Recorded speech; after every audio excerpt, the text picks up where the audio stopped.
Welcome to the Kings Beat podcast. I am James Ham, your Kings insider for ESPN 1320 and the Kings Beat. Joining me, Mr. Brenden Nunes and his beautiful little dog. Brenden, of course, from the Kings Herald and the Kings Pulse podcast. Brenden, what's going on, man? Not too much, James. We just wrapped up our final home game of the 21-22 NBA season. And started with the Pelicans for me this year and ended with the Pelicans. It's been a fun journey. My dog decided to go crazy right as we started. That's awesome. At least he's quiet. Yeah. Just like sprinting around like a crazy person behind Anyone you. watching on YouTube can see what we're talking about. That's right. Okay, so we got a bunch of stuff to get to. Number one, this is on Wednesday, so we will have Wednesday overreactions. Of course, it's on Wednesday because I spent the weekend in New Orleans catching the Final Four, which was epic. Some of the best college basketball that we've ever seen. Spectacular games, great city. We'll get to that a little bit. But my day yesterday on Tuesday was absolutely nuts. So I had to get up at 3 o'clock in the morning New Orleans time, which is 1 o'clock in the morning here. And take a Uber to the airport. I had a 5 o'clock flight, flew to Houston, and then home. I got home at 11 o'clock here, so basically like 10 hours of travel to get back home. Then raced back to my house, dropped my wife off, took like a 45-minute nap, drove back to the arena where we had our final game of the season. So yeah, you didn't get a podcast yesterday because I was absolutely trashed. Because James is a slacker. A slacker, yeah. I don't even know how I made it through the game last night. And still came out and got drinks with me, Chris, and Frankie. I did. Well, it's the final game of the final home game of the season. So yeah, you got to go out and get drinks. Okay, outside of that, if you're watching on YouTube, go down below, give us a thumbs up. Make sure to subscribe. We're flying up the ranks in our subscriptions. That's good stuff. Also, jump on board with the Kings Beat. Kingsbeat.com. Jump on board. Premium subscriptions are basically the price of 1 gallon of gas. So yeah, it's like 1 gallon of gas. Just think of it that way for a 1 month subscription to the Kings Beat, and it gets you the happy hour. We're gonna do a happy hour, probably. Like I put up 2 dates that we're considering, but right after the season ends, we'll look into who we can land for a guest for the happy hour, and we'll kind of go from there. And Brenden, let's start with the tournament. Because we're going to cover a bunch of stuff, including the Kings' final game, Davion Mitchell's breakout, and all that stuff. But the tournament was, number one, incredible to be there in person. It was a little sketchy because there's 70,000 people without wearing a mask. No one is wearing a mask at all. 70,000 people in a building. And for 2 different games, 2 different nights of basketball. But to be part of that, it's crazy because, we've seen sort of split crowds in Sacramento here in the last year with Lakers fans taking over or Warriors fans rolling in. But to see an arena with that many people that's so split, and there weren't fights, there weren't anything crazy, but it was just a really, really cool atmosphere to be in. I highly recommend going to the Final Four for anyone. I guess there's a lottery, which is how we got our tickets. I was in nosebleed seats, but it didn't really matter. I wasn't going as media, so I didn't really care. But Brenden, there's a lot of prospects there, a lot of guys. And I don't know, did you have any initial, did one player just jump off the board and just go, oh, I just improved myself so greatly in the NBA draft with my play? Paolo, but I think Paolo was already doing that earlier in the tournament. I think that he was solid in that game against UNC, but I don't think it was popping off the page compared to what we saw, Elite 8, Sweet 16 for him. Yeah. I really liked Caleb Love. I really, really like watching Caleb Love. There's moments where he reminds me of, Darius Garland, but I know that there's no way that he's that type of guy in the NBA. He very much screams a guy that is amazing in college and maybe a question mark in the NBA. I understand why he's kind of a late second round prospect, likely. If anything, I mean, most of the time I was kind of enjoying watching the games. I think if any stock has changed, though, when it came to draft prospects, it's probably AJ Griffin and just more and more moments of what was that? Uncertainty. Yeah, which he was always raw and going to take time. Like, I knew that was part of it, but it's less of, like, specifically what happened in the tournament, but just watching more and more of him. There's too many moments that are you see that there's still a lot of work to be done. A lot. Yeah, yeah. So I had a cool, even though we were way up high, I still had a really cool vantage point to watch a lot of what was happening because when you're in a position where we were at, like where we were sitting, I was looking down over the court. I was able to like almost do like the ring around the player, like 2K, and then just watch him, and follow his motion and his movement. And a couple of things stood out to me. Number one, like Abaji, he was so good in the first game, and even though he started 6 of 6 from three, and was playing spectacular defense, I thought defensively he walks right into the league and is an above average defender at the NBA level. He's a solid 3-and-D player, but I was disappointed because he never once dribbled the ball inside the 3-point line. He never once passed the ball inside the 3-point line. All he did was stay on the perimeter. All he did, as soon as the screen came, he would dump the ball. So he kept looking more and more and more like a fourth, fifth option.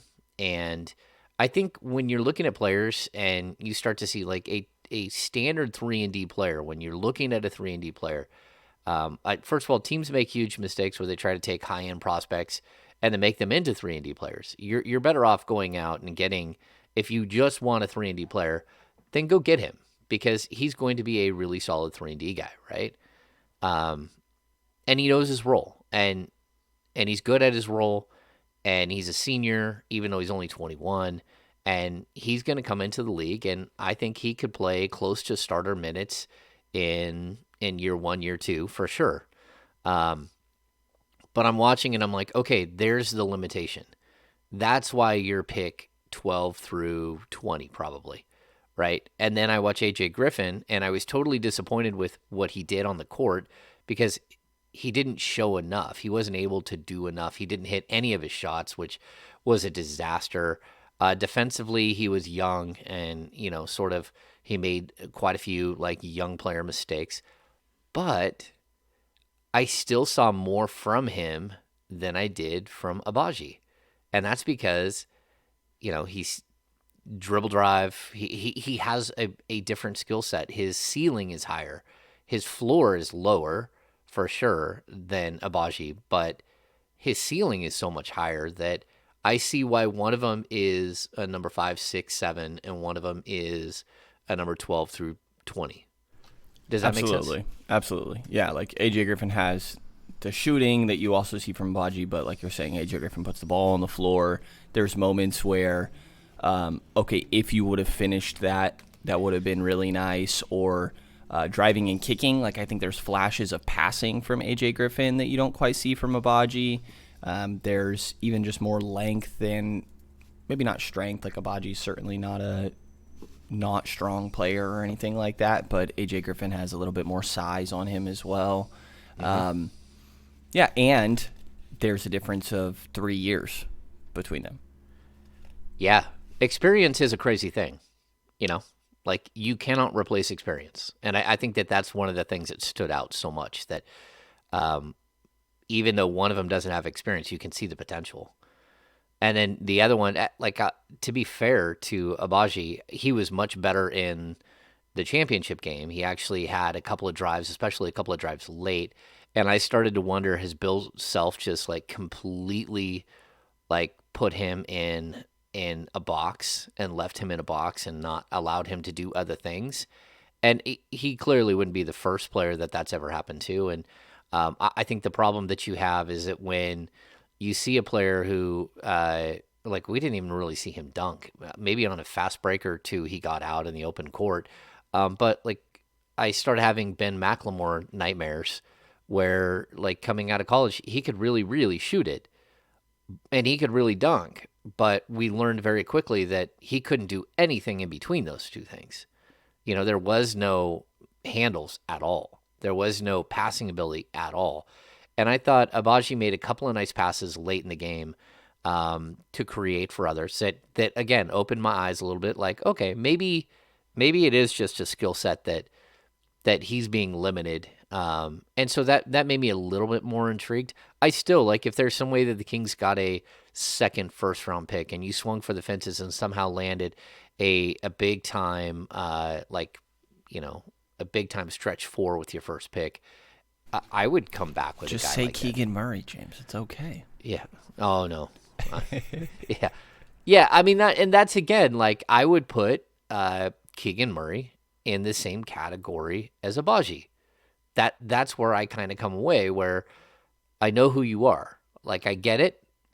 I think actually, like at the NBA level, I think Abaji is going to be a better defender, and he's more active. He's more engaged. He can actually stay in front of like 1 through 3. So again, like I was impressed, but I wasn't blown away, and I saw the limitations. Where Griffin, I saw like how raw he was, but also some of the potential. It was just frustrating potential. Yeah, definitely. And then I think Mark Williams continues to impress me.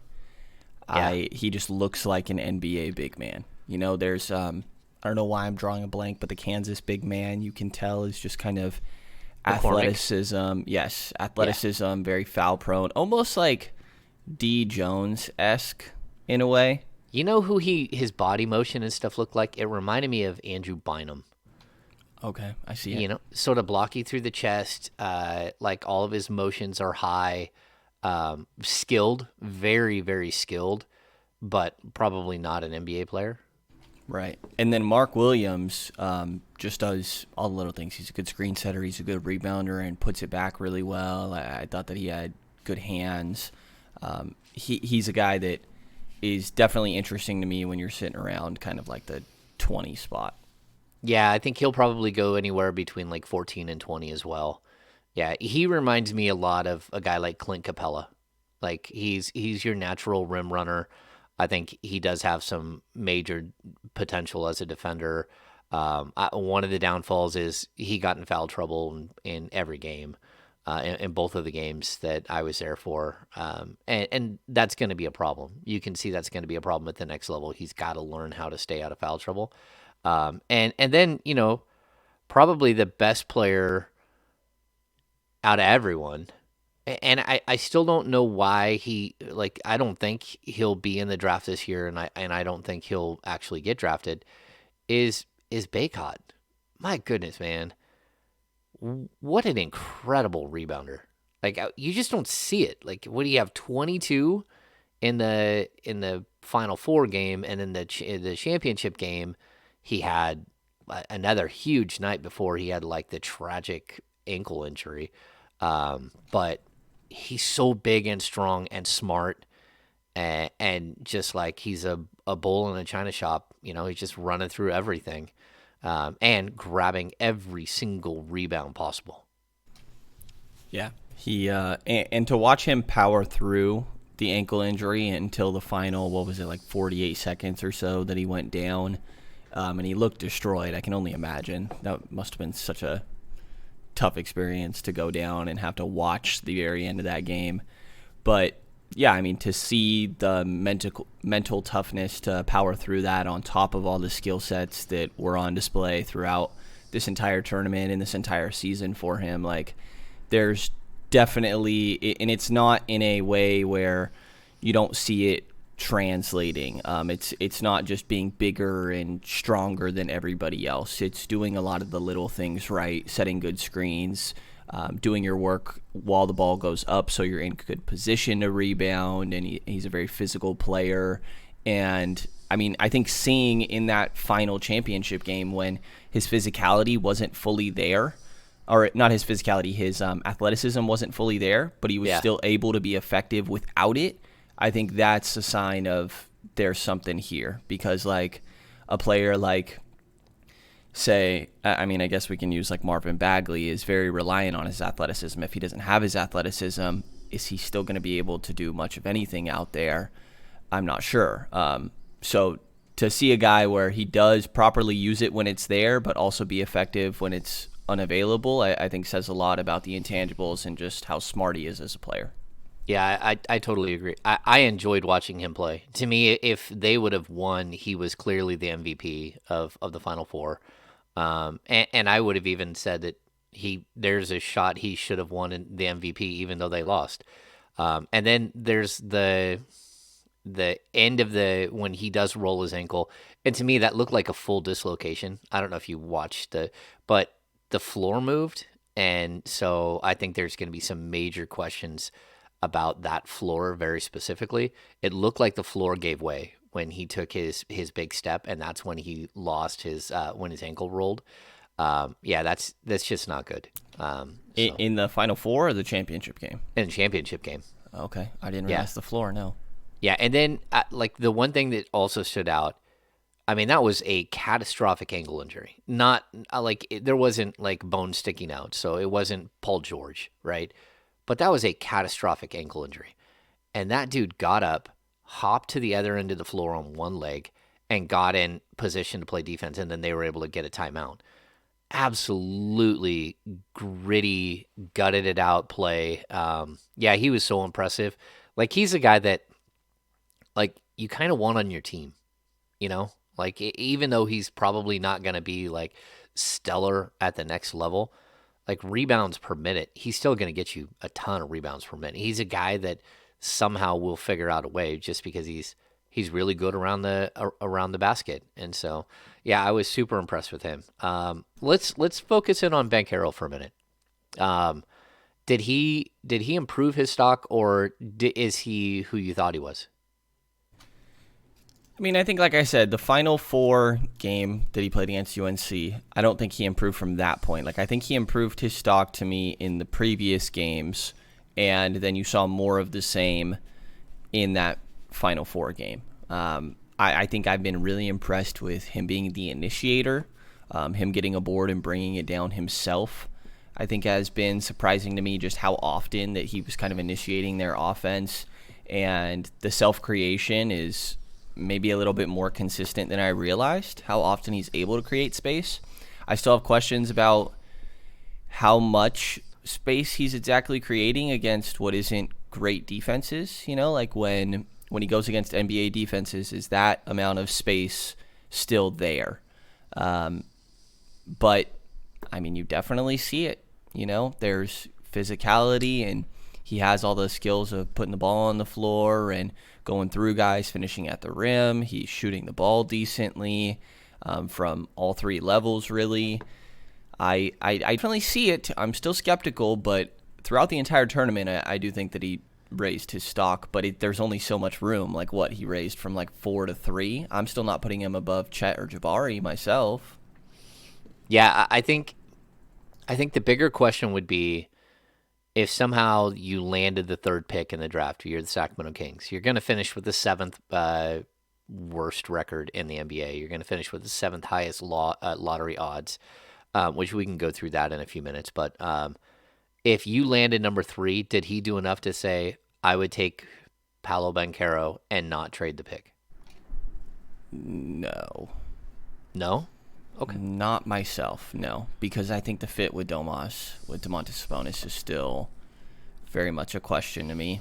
I don't know that, like, you already have a tough team building exercise in front of you with building around De'Aaron and Domantas Sabonis. I think that those guys do work really well together, but you specifically need 3-and-D players around them, and I think that making Paulo your third just adds even more complications. Like, if they believe, I will absolutely talk myself into it, but I would be out shopping the pick. Okay. That's interesting. I'll tell you why I would really consider it. number one, what you talked about, the way that he can lead the break, and it's something that I thought was really interesting down the stretch of the season, where Alvin Gentry let anyone lead the break. I thought that was really strange. Like I'm watching Shemezi Metu dribble the ball up the court. I'm watching Damian Jones. I'm watching anyone. Trey Lyles. Sorry, that one's gonna kill us If forever. they had Trey Lance, this would be over with, James. All Yeah, our that's problems right. would be solved.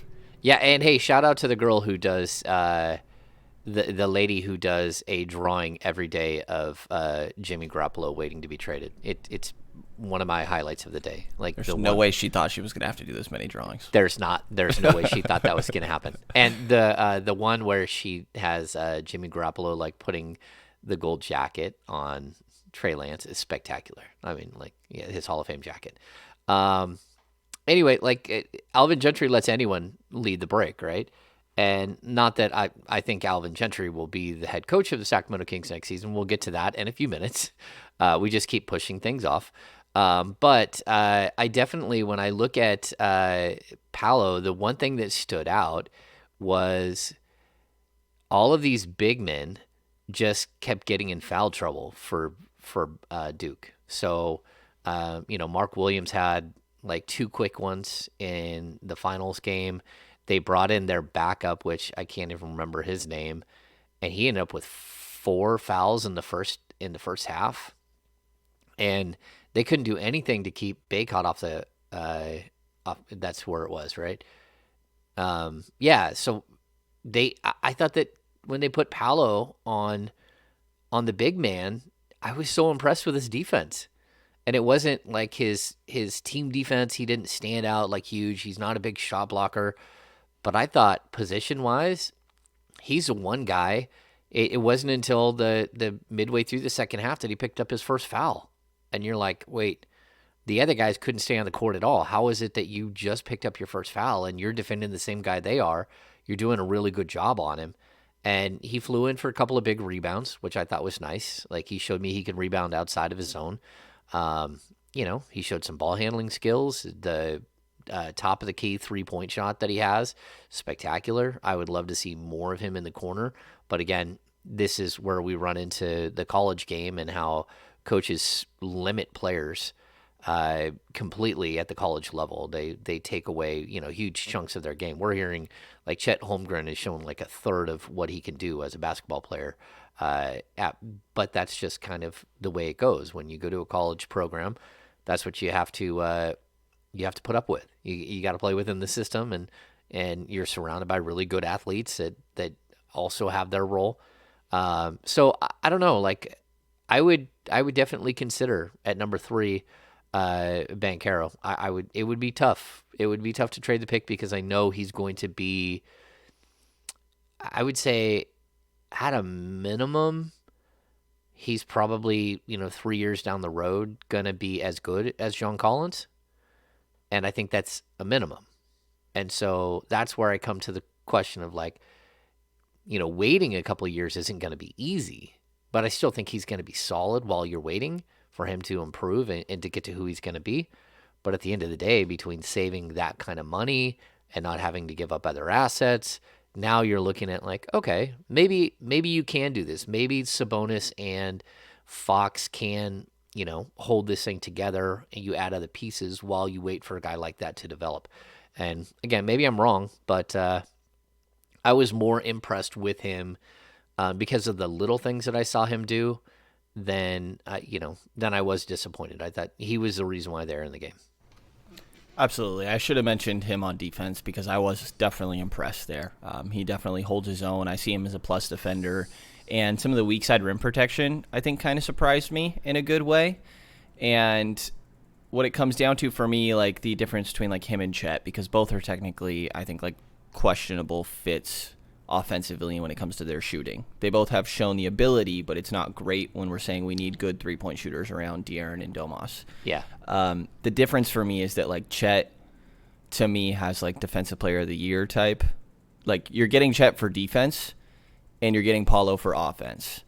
And I think that they both have pluses on the other end of the floor. And to me, like Chet is a really good fit defensively.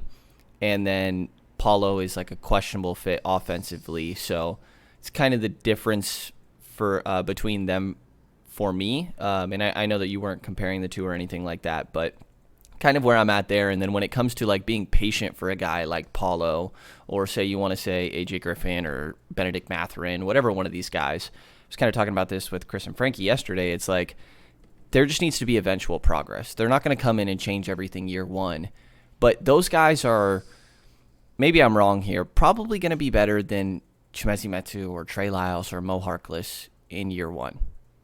And yeah. those were the guys that you were starting this year. Like, they're not going to come in and change the entire franchise year one, but you're still going to have progress in year one. Where if you're making the 9 seed, say, next year because of them, that's a good thing because then they have the next year to make even more progress in their game, and the team as a whole can continue to take a next step up from there, and then all of a sudden you're the 6th spot. And so even if they're not going to come change everything day one, I think that still coming in and just being an improvement based on what Sacramento was always already working with is not all that much to ask. And that's where I'm like, I think we kind of can be patient. I don't love Paulo, but I think like a more raw prospect can still definitely make the team better next year, even if they're not just instantly changing everything.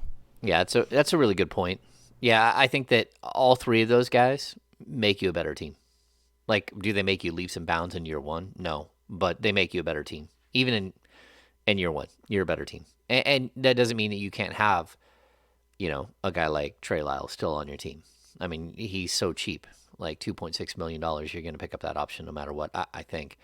Yeah, and then the last thing I'll finish out with when it comes to the Final Four, watching Coach K's last game is emotional, sad. And not because I'm a huge Duke fan, but because I have had the opportunity to cover Team USA, during, Cousins eras and Cousin era and stuff like that. Like, and De'Aaron Fox have covered at Team USA. So I've sat in scrums and interviews with Coach K, and he's just a cool dude. He's a guy that's done something amazing there at Duke, and you can trace so many great moments in NCAA history to him. Bobby Hurley going to 3 or 4 straight NCAA finals, Christian Laettner, Grant Hill. He's put so many guys in the league, and while the Marvin Bagley situation hasn't worked out, I don't really even hold that against him. So I thought that was one thing, and I also thought that watching, it was clear that Duke was the best team by so far. Like, they had so much more talent than anyone else. They have potentially 5 first-round picks, but more like 4 first-round picks and 1 early second-round pick. The problem that you have is it's really hard to find role players when you have that much talent. It's so hard to get guys to accept less. And then I even thought that, to be honest with you, the reason they lost was because the one guy who wasn't like a first-round pick is Roach. He was just horrible and just thought that it was his day to shine. And you're just watching him like, what is that guy doing? Like, what is you doing, dude? And like the whole time I was just like flabbergasted why he was still in the game. Like, at some point I would have been like, hey, dude, you just don't get to play anymore. Like, you're just pressing everything. You're running into crowds. You're throwing up bad like attempts and turning the ball over. I didn't get it, and I didn't get him as a player doing that in that situation because there's so much talent. So yeah. It was Remy Martin, but the shots didn't go down because yeah. I thought Remy Martin was out there being a little crazy too, but it was working. Well, yeah, and I mean in the finals, it's Leaky Black who was just horrible. Like, what are you doing? Like, the guys that didn't rise to the moment, but like, if you don't have anyone else on your team and you got to rise to the moment, that's one thing. That's not the case for these teams. They had tons of talent. Like, it's not your night, man. Like, move the ball. Find someone else. It's not your night. Also, that Caleb Love shot against Duke was ballsy. Yeah. He took some a lot of questionable plays. Like, he does look like a guy who just, he's not going to get a shot at the pro level at all. Yeah. He'll be on Stockton. Yeah, there we go. There we go. All right, so yeah, I mean the experience. I'm definitely like I'm still wearing my fedora. I got my beads on. I just tell everyone out there, I highly recommend it. It was such a fun experience. Just my wife and I went with some friends with another couple, and we got like an Airbnb house, and went out to a bunch of nice dinners, and um, I don't know. We went to brunch at like the oldest restaurant like in the United States, or second oldest, something like that. Like we the commander. Oh, I don't know. It's on my Instagram. I posted a picture. Yeah, New Orleans food is incredible. I will warn people that like I've been honest about my health issues. My leg is getting better, but I'm on blood thinners for 90 days, and I'm like 2 weeks into that. That is a wrong city to go when you're on blood thinners because number one, there's nothing but alcohol everywhere, and that's a bad thing. But number two, like every single foot of like sidewalk is a trip hazard. Like it's the most poorly. I don't think there's anything they can do about because of the flooding. But my goodness, I saw a couple of people face plant like bad. Like if you're not paying attention to your where you're walking, you're going to fall in New Orleans at least once. So I'm like sitting here like bubble wrapping myself because you know I don't want to I don't want to fall and break bust open on the inside and have a bleeder and get rushed to a hospital in New Orleans. That would not be fun. No, it would not, especially with what you're there for. And that combination of a lot of alcohol and a not great street to walk on is Oh asking yeah. for some trouble for people. Oh yeah. Yeah. I mean, I think they probably just have like someone who walks around selling band-aids because people have fallen, skinned their knee up. Yeah. People drop their hurricane while they're mid-fall and spill their hurricane all over the street. Yeah. So my suggestion, next time it's in New Orleans, totally hit it. But if it's in another city like that, like it is such a fun experience. It's watching all of the crowd, the split crowds and the student sections come in before the games and go out of the games. I just thought the experience overall is top notch, and I'll also compare it to like I've been to I've been to a bunch of baseball playoff games. I've been to a ton of Sacramento Kings playoff games in the olden days when they actually made the playoffs. And then I've covered the Warriors all the way through the NBA Finals multiple seasons. Um, the the difference is like why I would say unless you're like the biggest, you know, team, like if you're the biggest Warriors fan ever and you want to go see a finals game, that's one thing. But the difference is the split crowd makes it so much more fun. Like the environment is so much better than an NBA finals because an NBA finals is nothing but one crowd yelling and screaming. Like it's a sea of yellow. Or going to Toronto, it was a nothing but Toronto Raptors fans. There was probably 100 Warriors fans in the building, and so you're seeing one crowd just like so into it, and then when something bad happens, it's like it gets all quiet. Well, that just doesn't happen at the NCAA level. It's just so back and forth and wild and crazy, and you're watching one fan group yelling and screaming than the next, and that's where Brennan, I think you would have a great time. Anyone who out there would just have a tremendous time at the Final Four. Kind of sounds like Sacramento Kings games when other teams with large fan bases come into town. Eesh. Did have a slight experience with that with Chicago, where it was like having both fan bases in the building made for a pretty exciting atmosphere. And one of the players mentioned that after that game as well, but I can only imagine when it's the magnitude of championship Final Four. Yeah, it's funny. And when you're in Sacramento, I think there are 5 teams that actually have a ton of fans around. So of course the Lakers and the Warriors. But then you've got the Bulls because of the Jordan era. You've got the 76ers because people in Philadelphia or who are from Philadelphia, I think, are certifiable, all of them.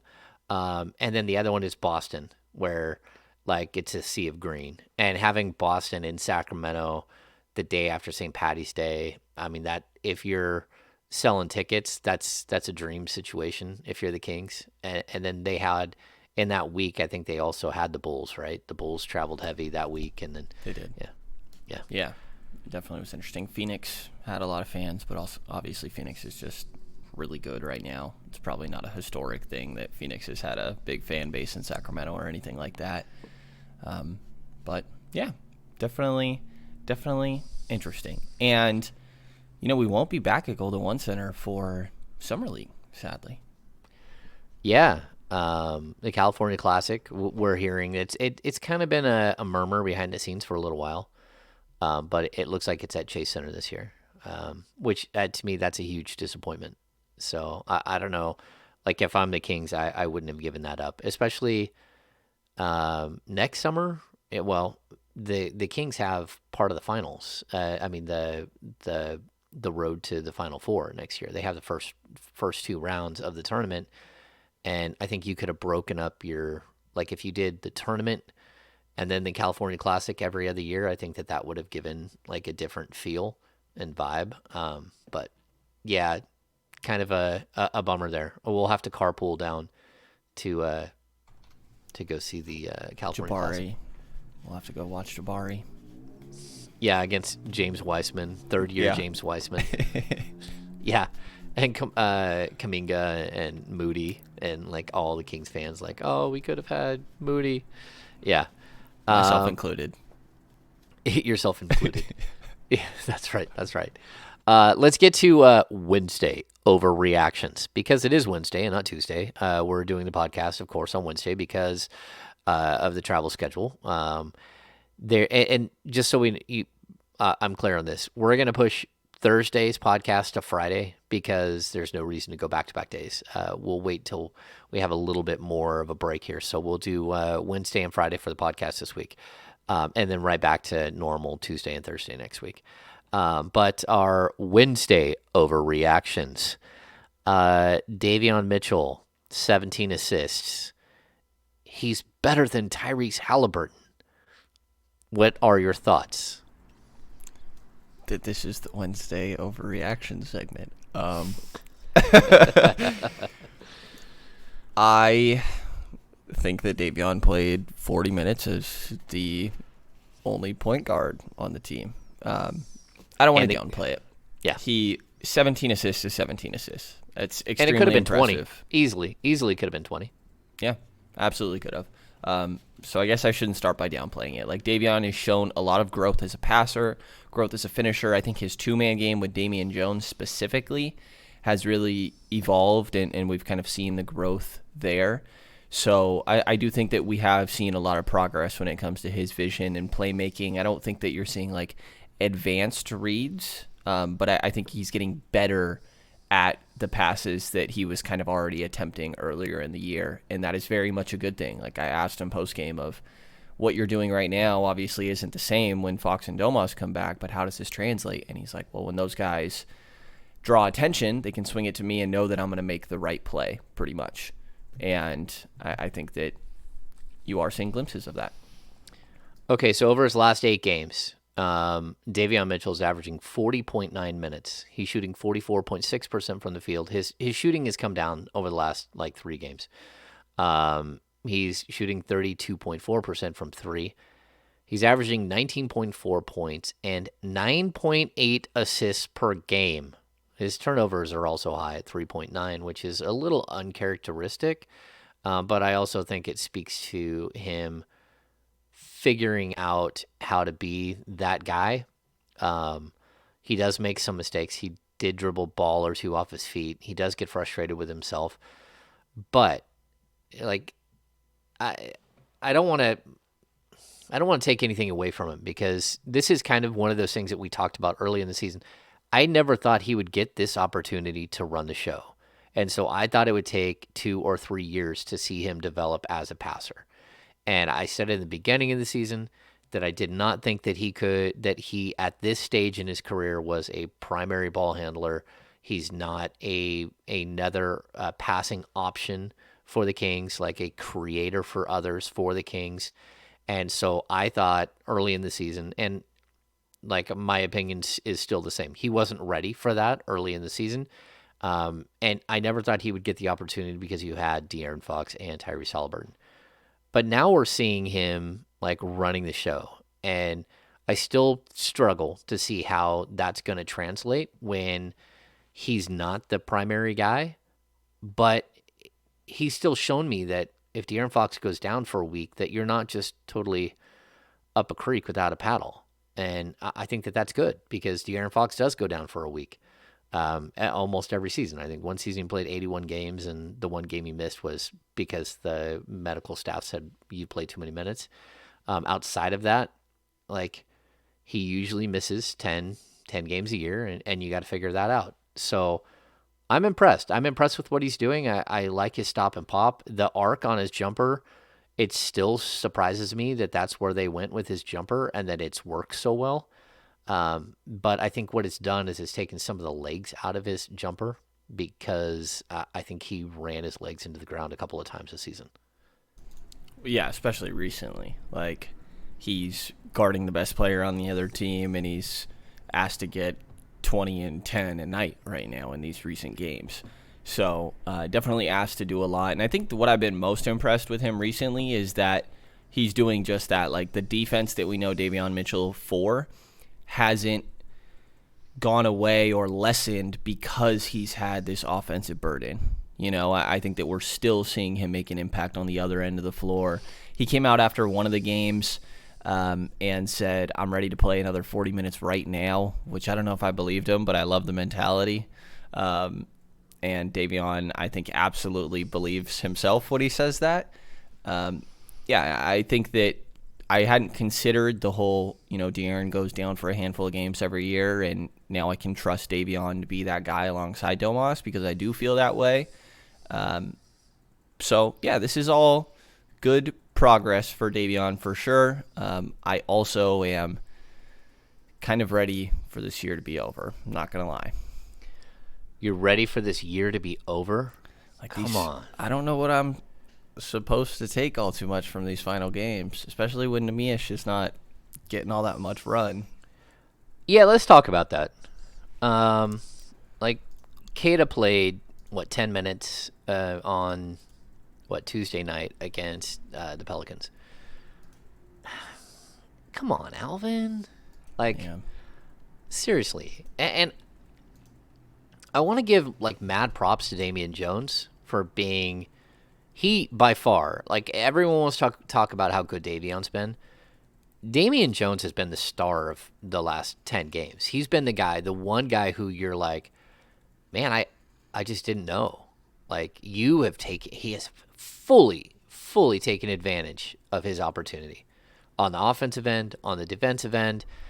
He's even, he set a career high with 17 rebounds. He could be a better rebounder.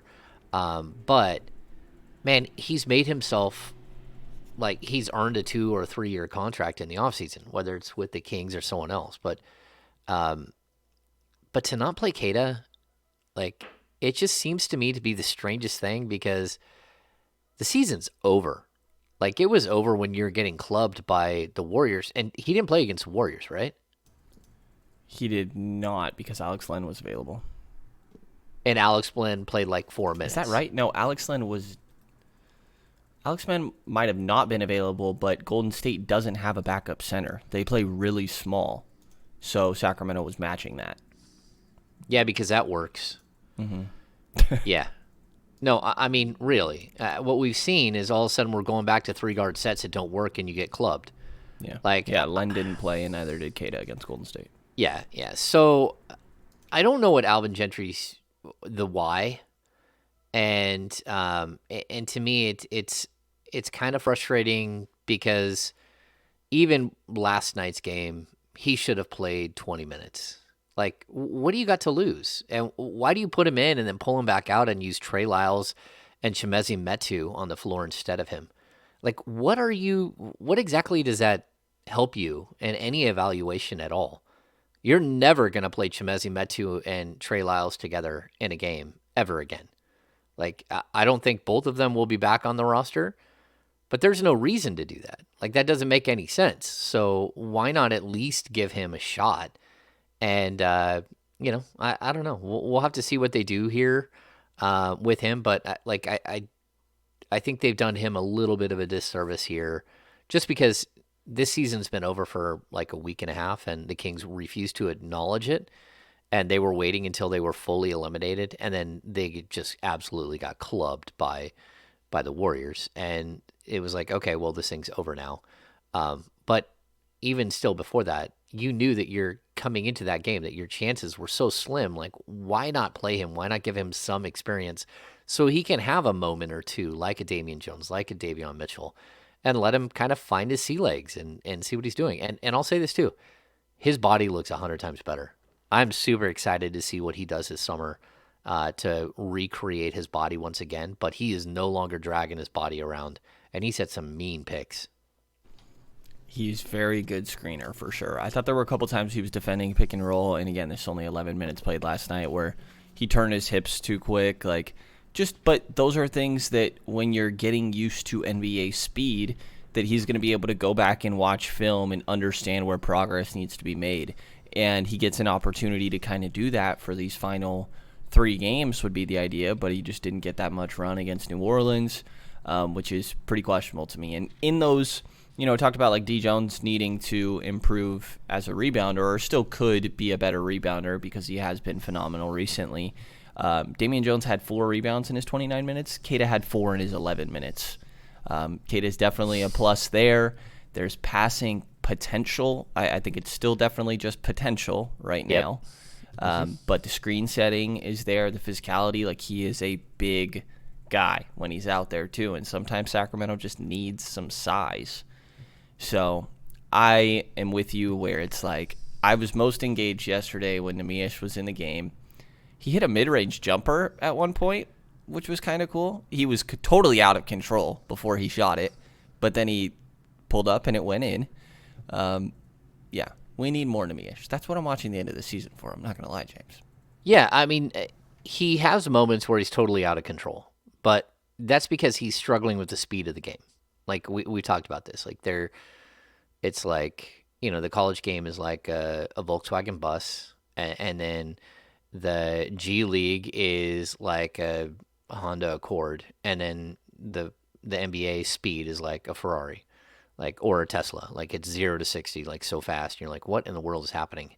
Like, learning the speed of the game, it takes time, and that's why you would hope that he would get those opportunities to try to calm down and try to figure it out. And I still think that he does a lot of things that are really intriguing. Like his screen assists are crazy, and he has so much potential there that I'm intrigued to see what happens going forward. And I'm still trying to figure out what his contract status is for next year. I don't know that he's on a 2-way for next year, but he's still property of the Kings. Basically, they still have his rights. So we're going to have to figure that one out and see how they handle him next year, going into next year, and how they view him as like the backup or the backup to the backup, and like the third center. Like, I'm still not sure. And I think Alex Len, whether you can move Alex Len or not, that will play into that and all that stuff. So, of course, this section is brought to you by Ricardo Brito Reyes, the pissed Portuguese guy. We might be a level beyond pissed at this point. Yeah. Shout out to our guy. I mean, look, we're with you. It doesn't make any sense. I mean, and I like Alvin Gentry and a lot of things that he's done this year. But that's one of those things where, like, I've heard rumor that the front office has more say in who's playing and who's not than Alvin Gentry might. And that comes to be one of those points where you're like, okay, what exactly is happening here? I wouldn't even understand the motivation. Like, what is my motivation? Yeah. No, I don't get it. I don't get it. Okay, so, and on that note, let's transition to Alvin Gentry. Alvin Gentry, in my opinion, and from most of the information I have surrounding the team, is likely playing coaching his last 2 games with the Sacramento Kings. That he likely will not return next season. And I know that's like a lot of people are just like, yeah, no, no S Sherlock. Um, but The hat and everything. yeah, the hat. Well, I'm in my NOLA look still. Come on now, come on. I'm having a good time. Um, what are your thoughts on the job that Alvin Gentry's done from the moment he took over this team? And you can even back it up to last year as the offensive coordinator, and sort of what we've seen here for the last year and a half, 2 years, because a lot of the stamp that this team has on it is Alvin Gentry's stamp. Yeah, which, I mean, has the results of this team been all too impressive to anyone these last couple of years? I don't know. I'm kind of just feel like Alvin was the placeholder when Luke was moved on from. I think that I haven't been all too impressed with what he's done with the roster since then. I also don't think that he had a lot to work with, to be fair. I've loved covering Alvin, at very least. He's an amazingly fun person that's messing with us in the media all the time and joking He's around cool. ridiculously. Yes, He's a cool he's dude. very fun. Yeah. And it's easy to forget he's been in the league for 35 years. I want to say Yeah. this is 34, 35. And tell me if this logic is wrong, James. You would know better than me. To me, when I hear 34, 35 years, if you were going to be a head coach in the NBA, you'd kind of be locked into that role by now, no? Well, I mean, he's been a head coach like 7 times. He has, but it always ends up not working, no? No, I mean, I get what you're saying. I get, but like the NBA, like the NFL, is like the grass is always greener, and very, very few times do we see something like Jerry Sloan, who coaches for decades, or Greg Popovich, or I'll put Eric Spoelstra in that at this point. Eric Spoelstra is going to continue to coach in Miami until he no longer wants to coach. I thought we kind of thought Rick Carlisle would do that in Dallas, and then that thing became like the biggest S show of all times. Like, just what in the world is happening behind the scenes with like accusations of weird stuff and like that whole mess. Like, Rick Carlisle knew that stuff was coming clearly and got the hell out of there. But For Alvin, for me, it almost feels like he's a guy that I feel like there's two types of coaches, and this is probably overgeneralizing, but there's guys that are good at kind of managing egos and using stars. And I feel like Alvin falls into that, of putting stars in positions where they're going to be most comfortable, relating to them. And then the other side, and I think of like a Doc Rivers falls into that. I don't know why I can't get another example off the top of my head. But then there's other coaches that are better at maybe optimizing guys that don't have star-level talent. They're making the role players the best version of themselves and hiding their weaknesses. And they make teams overperform, like a Brad Stevens, for example, where you saw him do really well with guys like Isaiah Thomas, but then you get a Kyrie Irving, for example, and it just maybe doesn't go quite as well. And I kind of feel like between the two, and again, overgeneralizing probably, that Alvin is more of the former. Of if Alvin had stars on his team, that he could be really good at managing those egos and putting them in a free-flowing system where they're just allowed to be themselves. I don't know that you want the guys on the Kings team to just kind of be themselves. I think you need to kind of push them into, we need you to be this person and maybe calm down a little bit in this area. And I just don't know that you can point to like Alvin has optimized anybody necessarily. okay, that's an interesting point of view. Like, I get that. Like, because I would have thought of like the coaching discussion in a different way. I would have said that Alvin Gentry is a classic retread in the NBA. And I hate that's not meant as a disrespect, because like we see these coaches that they keep getting jobs. Frank Vogel keeps getting jobs, and now he's got a championship, and he'll get another job this summer. But it didn't work. James? Well, we'll see. It didn't work out in Indiana. It didn't work out in Orlando. It's not working out in LA. Will he get another shot? Dave Yeager. Didn't work out in Memphis. Didn't work out in Sacramento. Will he get another shot or not? And I bring up Dave because this is where I think Alvin, the brilliance of Alvin. Alvin is so well respected around the league. And even though he is a classic, retread type coach, that bounces around and lasts for 3 or 4 years in a spot and then moves on and becomes an assistant somewhere and then gets another job. It's because he's such a good dude and because he's so well respected. And so the fact that he's been able to basically be a classic retread coach for 30 plus years speaks to who he is. It speaks to, that he's a good guy. He may not be the guy that can get you there, but he also probably hasn't taken over the biggest winners of all time. If you put him on a really, really good team, what's going to happen? We don't really know that because, most of the teams he's taken over as interim coaches. And when you take over an interim coach, that means that your team was so crappy that you fired your head coach in the middle of the season. So let's not be that harsh on the guy that literally has taken over that situation multiple times. Or, he goes to New Orleans and doesn't he have to go through the Anthony Davis situation where they melt down and AD demands trades and stuff like that. And That's all, folks. Yeah, that's all, folks. That was a good one last night by AD. So, I've enjoyed covering Alvin as much as I have almost any coach. My favorites are Paul Westphal, who was my first head coach, and Michael Malone, who was a wild card and said whatever came to his mind. And then I did enjoy Dave Yeager. I'm one of the few that really truly enjoyed Dave Yeager. There are plenty of people that did not enjoy Dave Yeager as far as the media and people around the team. But I did. I got along well with him, but I get along well with everybody. The only one that I didn't like at all is George Karl, who, that's for a whole nother reason. And we got we didn't get George Karl. We got a version of George Karl. That was different. But, sounds like a happy hour story waiting right there.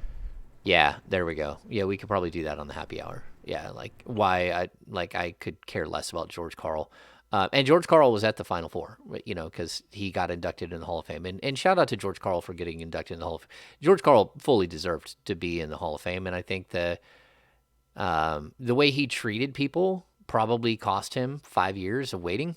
But at the same time, he is an all-time great coach. He did have revolutionary ideas that changed the game in certain ways and stuff like that. So I do think George Karl is an exceptional coach. We just didn't get that George Karl in Sacramento. And there was no, I think the biggest problem was he wasn't willing to admit that he was no longer that George Karl. And so that made it really, really difficult. And that was just a huge mistake. That was, Pete D'Alessandro spent a lot of money, wasted a lot of money trying to save his job. And not only did he lose his job, but he stuck the Kings with a coach that, wasn't ready to do this. And certainly wasn't ready to deal with a personality like DeMarcus Cousins. So anyway, Brenden, that brings us to, we were talking a little bit last night. I think someone said, there's not going to be that much coaching turnover, but I think there is. And, I think the Kings are high on that list. But I think we also can understand that the Lakers, who flamed out in the most epic way possible, are going to be looking for a new head coach. There's rumor that Quinn Snyder won't be back with Utah. There's rumors that Tom Thibodeau won't be back in New York, but then there's also counter rumors. I don't believe counter rumors there. I don't think he'll be back in New York. There's rumors that Doc Rivers, if he doesn't win, could be on the hot seat in Philadelphia. There's even the ownership change in Minnesota could open the door for someone to make a huge mistake and replace a guy like Chris Finch, who's done really good work. But I think number one, I'll point out two things. The Kings' job is the worst out of all of those, bar none. I mean, you could say the Lakers' job is worse, but the Lakers' job you still have AD, you still have LeBron James, you still have the Hall of Famers everywhere. You're You're still fame and fortune and everything else, and you're going to get paid. And whether that lasts 3 years or last 5 years or it lasts a year and a half, you're still going to get a whole lot of money to go there. But that kind of leads us like, who do you want? Who would you circle? Who stands out to you in the coaching ranks, even if it's one of these guys that could become available? Yeah, I mean, if Quinn Snyder's an option, I'm jumping on that very, very quickly. I think that's an obvious one. After that, I weirdly don't hate Frank Vogel. Not in the way that I feel like some of the fan base does. A lot of the fan base is like, oh, I don't want Lakers leftovers again. And, like, Indiana went okay for Frank Vogel when it was PG, Roy Hibbert, Danny Granger. They did fine. I'm pretty sure Eastern Conference Finals. They just won a championship, not last year, but the year prior with the Lakers, which I know it's the bubble and outlier circumstances, but they did just win a championship. And this season he's working with a lot of personalities where it's hard to tell, it seems like, at least from the outside, of how much is him. Like how good of a defense, because my understanding is that he's a defensive-oriented coach, how good of a defense could he have built when you're working with Malik Monk and older Avery Bradley and just guys that Russell are not Westbrook. Yeah, you don't have the perimeter defenders of Kentavious Caldwell-Pope and Alex Caruso that you had in years prior that helped you with ball containment. You don't have Anthony Davis anymore. Like, I don't hate Frank Vogel. Don't think I'm going to be advocating for it, but I don't hate it in the same way that it seems like a lot of the fan base does. I'm definitely a Quinn Snyder, like I said. And then after, for me, it's probably a Kenny Atkinson, who I was pretty impressed with what he did in Brooklyn and kind of building that team in what feels like a kind of similar situation to what we see in Sacramento right now, of building a culture there. And I think it's one of those optimizing maybe a subpar talented roster and making the role players just fit and complement, for example, like Fox and Sabonis, the best that you possibly could, like they did with D'Lo and Karis LeVert. So I'm really interested in Kenny Atkinson. He's in Golden State's staff right now, which I think is also interesting because we've definitely heard that Sacramento is modeling Golden State many times throughout the past years. So who knows if that matters at all. Kenny, and then I like Terry Stotts. I think that Terry Stotts was kind of scapegoated in Portland, of it was just like a something has to change, so we're going to move on from the coach. And I don't know that I think Terry Stotts is phenomenal, but I do think that he's at very least middle of the pack coach, and I think there's an argument that those teams overperformed based on the talent levels that they were working with. Okay. Looking at Frank Vogel has a career win percentage of 525. I'm surprised. In his sixth season in Indiana, he had a 580 win percentage, and he also went 31-30 in the playoffs. So, basically a 500 playoff coach. He's 18-9 in his 3 seasons with the Lakers in the playoffs, but of course they won't make the playoffs this season. He does have a championship. He's intriguing, and one of the reasons why he's so intriguing is because he's still only 48 years old, and so you're looking at a guy who has, 15 years, but we're also looking at a coach who's gone through 3 teams already. And so he's, again, he's on that path to being a retread. And you wonder if he can have one of those moments where maybe like Rick Adelman did, where Rick Adelman, people forget that he was a Warriors coach for a couple of years before he became the Kings coach and was totally unsuccessful after his run in Portland. But then he went on to have successful stints in Minnesota. He went on to have successful stints in Houston. So I think what you're hoping is that if you brought in a guy like that he would be a guy who brought in experience and could capture the imagination of your players and stuff like that. I would worry about the Lakers, reject thing again. I also worry about, just hiring Golden State Warriors guys because they worked for the Warriors. But there's also, again, of all the coaches, like Quinn Snyder, if he does become available, and I don't know why there are murmurs of that, but I think there are. If he does become available, Quinn Snyder is like a leader of men. Like people fall in line behind Quinn Snyder. They love to play for Quinn Snyder. They fight for Quinn Snyder. That's what this team needs. It needs someone that people fight for, and I'm hoping that they find that. Like we talk about players needing to, the Kings need to find like leaders. They need to find gritty players. They need to find physical players that don't mind mixing it up. Well, they kind of need a coach that they'll fight for. And I think like Michael Malone is that guy, and they blew it, and Vivek blew it, the team blew it, Pete D'Alessandro blew it, but you need to find another guy like that. Not you can't miss. This is the one where you got to hit, and I don't know who that is, and I think Doug is going to get a look. But again, they need to put a whole lot of money into this coaching staff. Can I ask you about Doug for a sec? Because I think when you say the leader of men thing, I think that Doug to me sounds like somebody that would come to mind for people when they hear that. Like Doug seems like a guy that you would want to go to war for, right? He's rallying the troops. He's got great energy to him all the time. Yep. Where are you at if Doug were to be strongly considered, which we just saw him considered when Luke Walton was let go? Released if Vivek really wanted Doug. It wouldn't be surprising to me if we heard that name come up again. Where are you at with that situation? Okay, so Doug and I have been friends for a long time, and I love Doug. Whether or not he's ready to coach or not, I think it's still to be decided. My point would be this. If you do bring in Doug Christie, and you do give Doug the job, then, like, how do I put this gracefully and gently? You need a phenomenal staff.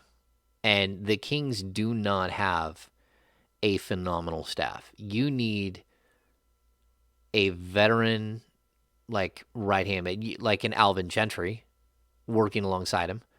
You need one of the top offensive minds in the league. You got to go out and pay that guy. You got to go out and pay the defensive coordinator, not bottom basement. And so this is going to be tough. It requires that Doug, number one, hires the right agent to work with him in this situation, and then you has that agent. The reason why you want a good agent if you're a coach, just so people know, this is kind of like a weird nuance. There's only a handful of coaching agents in the NBA. There are some outliers of former players who still have their agent that still work with someone, but for the most part, there are only a couple of player coaching agents. And those coaching agents, if you become a head coach and they're one of your guys, they also have all of the assistants. They have a ton of assistants. And they can start filling out your staff. They can help you build a staff that makes sense. And so that would be my biggest thing. Like if it's Doug, then let him hire his own staff, but just a warning, don't hire Mike Bibby and Bobby Jackson and Jason Williams and think you're going to go out there and like get the band back together and be successful. You're going to get your ass kicked. You're going to get fired. You're going to sully the name of everyone that you bring in, and it's going to be bad. That's what you can't do. So that's where I'm like, you got to do this right. If you are going to give a guy like Doug the job, and again, he's a person that connects with everyone he meets. That's what I think Brenden tries to point out, but like he does make connections and the players do like him. But if you're going to have him as your coach, you better have a top 5 staff in the league. And you should always have a top 5 staff in the league either way, but that's not Kings basketball. That's one of those things where they skimp. And, I think I talked about this on the radio the other day. Is it Will Z? Will Z. Yeah, Will Z has been doing stats and stuff, which is awesome. He's gotten into the stats game on Twitter, and good for you. You got yourself a hobby that's fun, and you're throwing some stuff out there that's like sort of conversational. And his stats were, Harrison Barnes during his time has played for 4 head coaches, just in the 4 years. He played for, is it 4 or is it 3? 3 head coaches. He's played with, was it, I want to say 78 players, something like that. Yeah, I'm finding it Where here. is that stat? But the key stat, while you look for it, the key stat, to me, like coaches come and go, but during Harrison Barnes' time in Sacramento, he's had 24 different assistant coaches. 48 players, 3 head coaches, 24 assistant coaches, and 2 GMs. Yeah, Will Z Stats on Twitter, at Will underscore Zimmerly. Okay. Yeah. So the key stat there, dude, it's not just that you're switching out coaches. It's that Luke Walton kept like going through coach after coach after coach after coach. It wasn't working. Like Igor Kokoskov was his offensive coordinator, and then gone. Alvin Gentry, Rex Kalamian. How many different defensive coaches have they had? They've had in the last 3 years. They've had 3 different defensive coordinators, which means they've had 4 in the last 4 years. If you go back to Dave Yeager's year, like that's not how you win. You win by building a staff that wants to be together and stays together and fights for each other and works with each other. And the one good thing about Doug, I'll tell you, is that Doug will tell you there's a lot of things that he doesn't know, and he knows he doesn't know them. And to me, that's the biggest thing. As long as Doug continues to know that he doesn't know, and he brings in people to support the things that he's not good at while he's learning, that's good, And that's where I would say that ownership of this team still does not know what they don't know. They still think that they know everything. And that's why this team is flat out horrible. That's why this franchise is rated number 30 by ESPN. It's why this franchise has missed the playoffs 16 consecutive seasons. Is because you had one ownership group that was broke ass and got run out of town. And you got another guy who thinks that he can fix things when he can't. And the meddling gets in the way. And, it's not all on Vivek. It's on a couple of the assistant. I mean, it's on a couple of the people around him. It's on some of the other owners who haven't stepped up and said, hey, enough is enough. Like, there's a lot of layers to this thing. But at the same time, this is a moment. And we keep having these moments, but where this is a moment where what you can't do is hire a coach, hire a GM, fire the GM, have the new GM come in with 2 years, 3 years left on a coach. How many times do we have to do the same stupid thing? It's the same exact thing.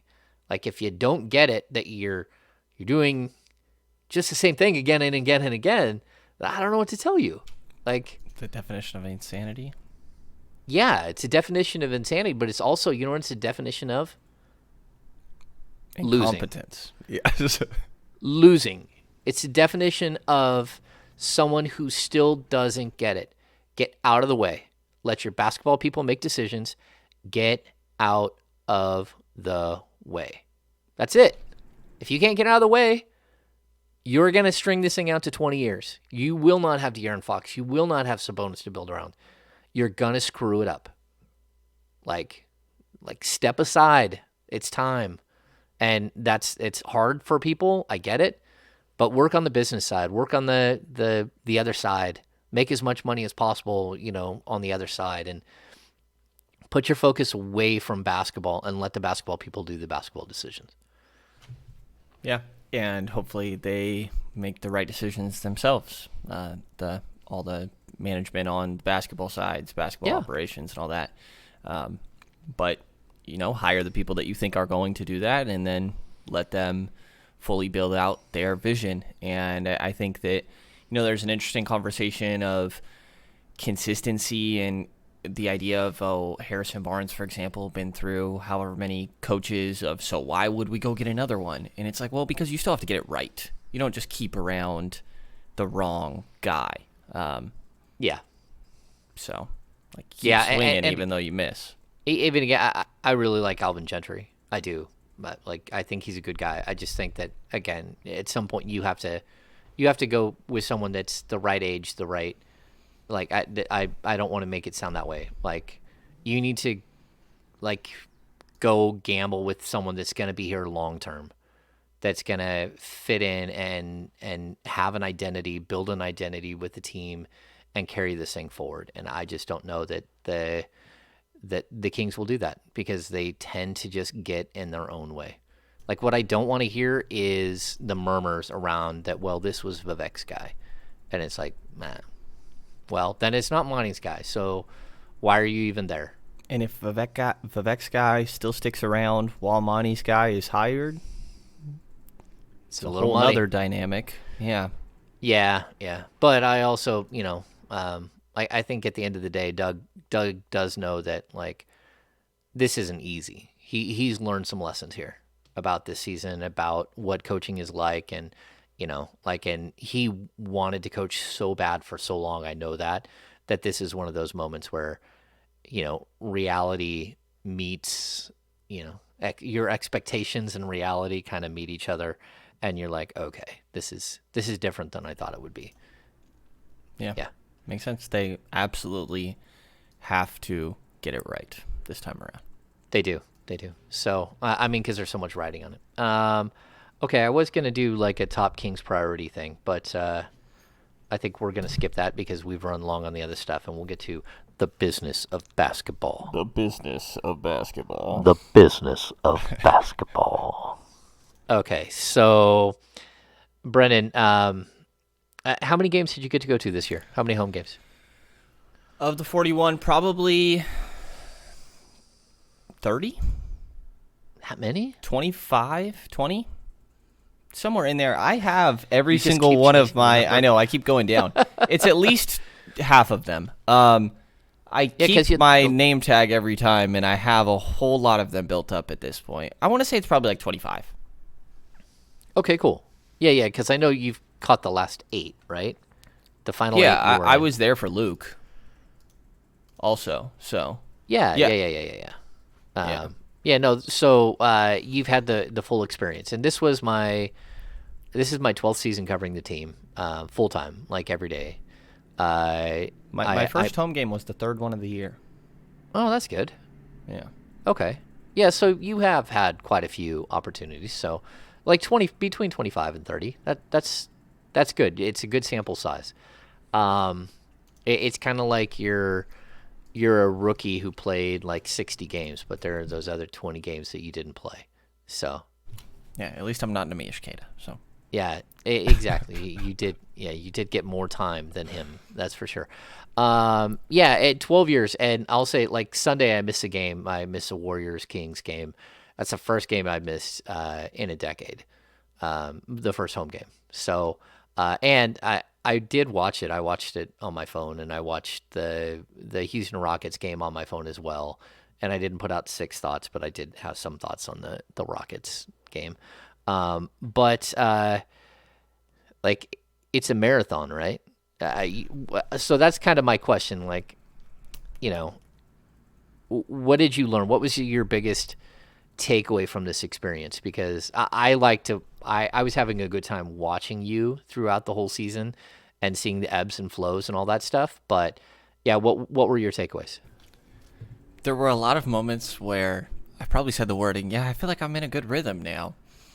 And then fell out of that pretty quickly, and then felt like I got in another rhythm. And it's also because I still have my whole day job going on and everything that is very spontaneous, I guess, and I don't know what that looks like day to day. So I think that caused me to kind of making a schedule is kind of difficult, and knowing what each day is going to look like.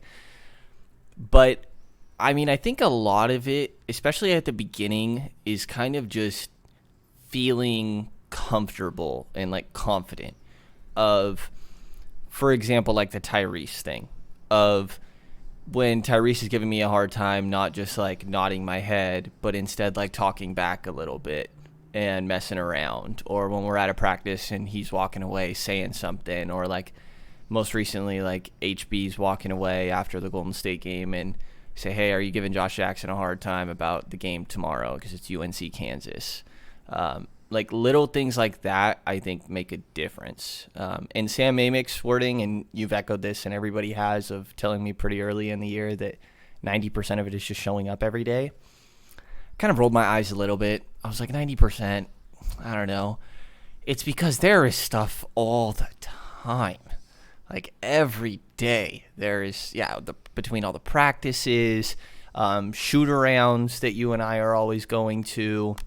And yeah, I mean, game days are so much longer than I expected. I think pumping out the same amount of content while still having all this access was this weird balance for me, because to me, I'm like, I know so much more. I have so much access and all these quotes. Like, my content should just be even better, which I feel like it is. But the quantity definitely went down, because all of a sudden, instead of spending 2.5 hours watching the game, I'm leaving my apartment at 4 and getting home at 11, if even. So I think that it's just an adjustment of understanding what the schedule even looked like, and understanding, especially at the beginning, of like, there's a reason they let me in the door, that like having to remind myself I know what I'm talking about, so talk about it. You know what I mean? And of course, like, you specifically and Sam and everybody that I run into, even the photographers and video team, like, just asking a lot of questions. Yeah. So it's been a blast, because Brenden has a curious mind, and he asks a lot of questions, and that's good. And like, it's good to have more voices in the room. I've always been of the opinion that the more voices, the better. I don't want like 25 people in there that are asking stupid questions, but when you do have multiple voices that do ask good questions that add to the conversation. Every game we have Christos Saltos, who's in Greece, who's literally up in the middle of the night in Greece, who's on our calls like about like 75% of the time. Hello, Sometimes, James. I hope you're doing well. yeah, hello, coach. So if that's Christos, so if you guys hear that on some of the videos and stuff, he always starts, hello, dear. But like, having those people in the room, it's good, because Christos he does ask good questions. Sometimes he's got to repeat them because there's a language barrier and some of the players don't understand. They're like looking around like, what did he just say? And like, after 2 seasons with Christos being there quite a bit, we have like a Christos just decoder ring. Like, we understand what he's saying.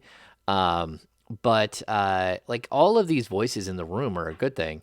And I think when you're doing this, like, I always tell people, like, during the season, it's a 60 to 80 hour a week job, like, during the season. And people don't get that. They're like, what do you mean? Like, you're not there. You're only there for the game. And like, no. Like, it's shoot around. Like, we got to be there at 10:45. So I leave my house at 9:30, and I don't get home until this year it was more like midnight, but in past years it's more like 1 o'clock in the morning, because I'd always have to write another sidebar that none of you read after the game. That was just part of the job. Yeah, just keep writing. But this year it's definitely different, and it's good because we've got a lot of young, fresh reporters coming in. It's really down to just me and Jason Anderson and Sean, who have been around for any length of time, that are there every single night. And then Tony Harvey, who's been around for a long time. But it's like, the core group is so incredibly small, and you have television stations who pop up and who are like all in on sports, and then 2 years later they don't have sports at all, and then all of a sudden they got a 3-man team for 2 years, and then it's down to one person. Like, there are like these ebbs and flows, and then you have some local television guys that literally don't show up at all, like, that didn't show up and retired, or that don't show up, and like, you're wondering what they're doing, because there's only one professional team in Sacramento. And so those are kind of the weird things that happen during the season. But I like as many voices as possible. I'm really excited to see what Brenden does like throughout his career, because it's exciting to see a young guy with like a bunch of ideas, and a bunch of, like, your thought process is good, your questions are good. And so like, I'm all on board to like foster that, because I think it's something that we need more of in the room. So I'm glad that your first season you had some like understanding of just the grind, right? Absolutely, the grind. And you made it a lot easier, for sure. I think that having a sense of like comfort that I can just bounce questions off of. Like, you weren't there for the one game, and I think I had a couple questions and like didn't exactly know who to bounce it off of. Like, I did just fine, But there was a couple times where I'm like, I wish I could ask James this right now. Um, Could have just called. so I was no, I probably didn't want to bother. yeah. That's funny. Um, Yeah, and so I heard that you guys may have had a Samuel L. Jackson line read to you. we did, we did. I got some Pulp Fiction quotes sent my way. So Yeah, yeah, yeah, it's definitely funny. I definitely feel like the baby of the group, which is funny. Um, One thing I didn't expect was how close and how much time you just spend around the other media members. Like, for yeah, example, I mean, we know pregame, postgame, but like you're sitting in that room, or maybe we go courtside and do whatever pregame, but we're all sitting at a table eating dinner together on game days. And even more so for me, the more fun ones sometimes are practices when we're sitting waiting and we don't know how long we're going to be waiting until they give us guys, and we're all just sitting in a room where there's nobody else and just kind of all talking crap. And obviously we're all like very different people, but we have a similar interest that we can all fall back on in conversation. So I think I didn't fully understand how much like genuine friendships within that group, and just you spend so much time with them. yeah. No, I think that it's totally missed. Like a lot of us are very close. A lot of us have been through like crazy life changes together. Like we're all part of like a small family, and like you see reporters like go through divorces or loss or like just like everybody else. They're your work family. Like everyone has a work family for the most part. If you work, you have a work family, and our work family is very different. Like last night, so we have this thing where the group behind us always gets ice cream, but they don't tell us when they're getting ice cream, so they always get like soft serve, and then they don't tell us, and I then don't we know where look up. this ice cream comes from, by the way, James. It looks so good. Well, it's funny. Like the story is really weird. So there is an ice cream spot, like a soft serve ice cream spot in the arena, which we didn't know about, but the group behind us always has it. And then you look up, and they're like finishing their ice cream. We're like, well, what's up, man? How come you didn't offer us? So the first time I said, hey, I'm in. I want ice cream this time. James is throwing $5 bills around looking for ice cream. The ice cream machine broke. So I didn't get my ice cream. So then, like, for 2 weeks, it was like, no ice cream tonight? No, ice cream machine still broke. They brought the old ice cream machine over from Arco and put it in Golden One, and we had ice cream. But I hadn't had it yet. So they sent me pics on Twitter on Sunday that of their ice creams. Mike Wagman and the media relations staff, they're messing with me. So we had ice cream last night for the first time, and this is just to tell you how close we are. Like Sean, someone went and got I had a spoon, but I said, "Hey, can we get another spoon?" They came back with a fork. So Sean had one side of the ice cream, and I had the other side of the ice cream. He was using a fork, and we shared the chocolate vanilla swirl. So cute. We've Yeah, never shared ice cream, we have James. not shared ice cream. Anyway, yeah, I hope you guys have enjoyed. Like, we're getting to the end of the season, and I hope that you've enjoyed the game coverage, because the thing, it really does. We're gonna keep going. We're gonna keep going every Tuesday and Thursday. You'll get a podcast. We might expand. We might do some different things. We are gonna do a lot more guests during the off season. It's just really hard to not only get two people on the same page, but to add a third and to have times and all that stuff. It's very difficult. So we're going to do a bunch of stuff all the way through the off season, but we're going to keep going. But the conversation, the immediacy of why we're doing it that day changes, because we no longer have a game to discuss, or a set of games to discuss, or a player's development to discuss. But we're going to keep going. We're going to have all kinds of cool stuff for you all throughout the summer.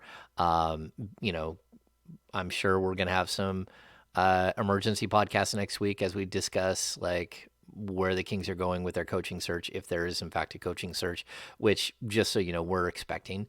Um, and so it's gonna be a wild ride for like another week and a half, 2 weeks. We'll do season recaps, and we'll dive heavy into the draft coverage, even heavier than we already have.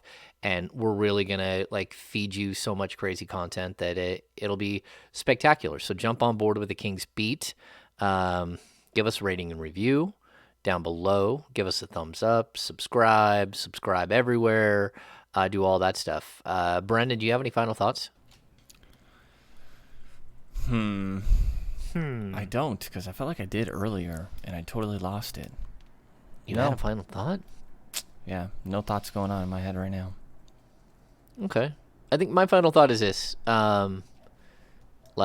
Even like this is the first season I've had like health issues. I always have back issues, so like I almost don't consider those. But having like weird health issues this year, which was strange, and you know, like take advantage of opportunities. So go put your name in for the NCAA lottery so you can potentially get tickets to go to one of these cities and go experience it.